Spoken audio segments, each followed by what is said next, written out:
नमस्ते प्यारे बच्चों, कैसे हो? उम्मीद है आप सभी अच्छे और अपनी पढ़ाई भी अच्छे से कर रहे हैं। आज मैं आपको करा रही हूँ आपकी वर्कशीट नंबर 37। ये हम आपके पठन अभियान हिंदी की कार्यपत्रिका है और आज की थीम है हमारी मदद। तो अपनी वर्कशीट शुरू करने से पहले अपनी क्लास लिखेंगे, आपका सेक्शन ABCD लिखेंगे, आपका नाम लिखेंगे और आपके टीचर का नाम लिखेंगे। उसके बाद ये वर्कशीट शुरू कर देंगे। तो चलिए आइए शुरू करते हैं आपकी वर्कशीट। बच्चों, जब आप किसी की मदद करते हैं तो आपको कैसा लगता है? आइए नीचे दी गई कहानी को पढ़ते हैं और जानते हैं कि कहानी में कौन किसकी और क्या मदद कर रहा है। मेरा नाम सोनू है, मेरा नाम मोनू है। सोनू और मोनू दो भाई थे। दोनों खूब खेलते, पढ़ाई करते और कभी कभी खूब लड़ाई भी करते थे। एक दिन दोनों अपने घर के पीछे वाले कमरे में खेल रहे थे। वहाँ बिल्ली के 3 छोटे छोटे बच्चे थे। तीनों बच्चे अकेले थे क्योंकि उनकी माँ कहीं गई हुई थी। भूख लगने के कारण वे बहुत रो रहे थे। सोनू और मोनू को लगा है कि उन्हें बिल्ली के बच्चों की मदद करनी चाहिए। उन्होंने उन्हें खाना खिलाया और एक कटोरी दूध पिलाया।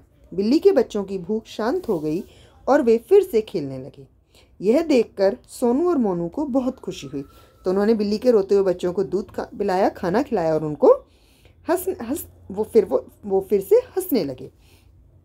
आगे देखते हैं बच्चों, आपको क्या लगता है कि अगर सोनू और मोनू बिल्लियों की मदद नहीं करते तो क्या होता? अगर वो मदद नहीं करते तो बिल्ली के बच्चे भूखे रहते और रोते रहते और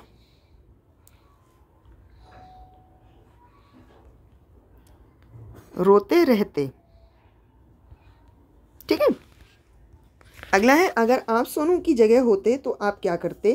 क्या आपने कभी किसी की मदद की है और कैसे? नंबर 2 लिखेंगे, हम भी बिल्ली के बच्चों की मदद करते। और आपने जैसे भी किसी की मदद की हो वो तरीका भी लिख सकते हैं। नंबर 3 है, इस कहानी को आप कोई शीर्षक देना चाहोगे तो क्या देंगे? अगर आप कोई इसको नाम देना चाहते हैं इस कहानी को तो आप क्या नाम देंगे? मैं दूंगी बिल्ली के बच्चे और 2 भाई। बिल्ली के बच्चे और 2 भाई। ठीक है। आप और भी कोई नाम दे सकते हैं, जैसे 2 भाइयों ने की बिल्ली की मदद, या बिल्ली के बच्चों को मिली मदद। इस तरीके से भी आप, और सिर्फ इसका नाम 2 बिल्ली के बच्चे भी हो सकता है। और अगर आपके माइंड में कोई और नाम आ रहा है तो आप वो भी दे सकते हैं। अगला है, बातचीत करें।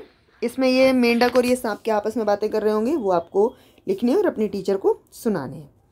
पेरेंट्स, आपके लिए सजेशन है कि मुसीबत में पड़े किसी व्यक्ति, जानवर, पक्षी आदि की मदद करने के लिए बच्चों को प्रेरित कीजिए। आप मदद करने के लिए प्रेरित कीजिए, लेकिन इस चीज़ का बहुत ध्यान रखिए कि आप जिसकी मदद कर रहे हैं वो आपको नुकसान ना पहुंचाए। अगर वो आपको नुकसान पहुंचा सकता है तो आप उस जगह से दूर हो जाइए। ठीक है, ये बहुत बड़ी बात है, क्योंकि कई बार आजकल के समय में ऐसा है कि आप किसी व्यक्ति की मदद कर रहे हैं और वो आपके साथ गलत कर देता है, आपको पकड़ लेता है, छोटे बच्चों को पकड़ लेते हैं या उन्हें कुछ ऐसी चीज़ें खिला देते हैं जो उनके स्वास्थ्य के लिए अच्छी नहीं होती हैं। ठीक है, तो उम्मीद है ये वर्कशीट आपके लिए यूज़फुल रही होगी। अगर यूज़फुल रही है तो इसे लाइक कीजिए, शेयर कीजिए और हमारे इस चैनल को सब्सक्राइब कीजिए। धन्यवाद।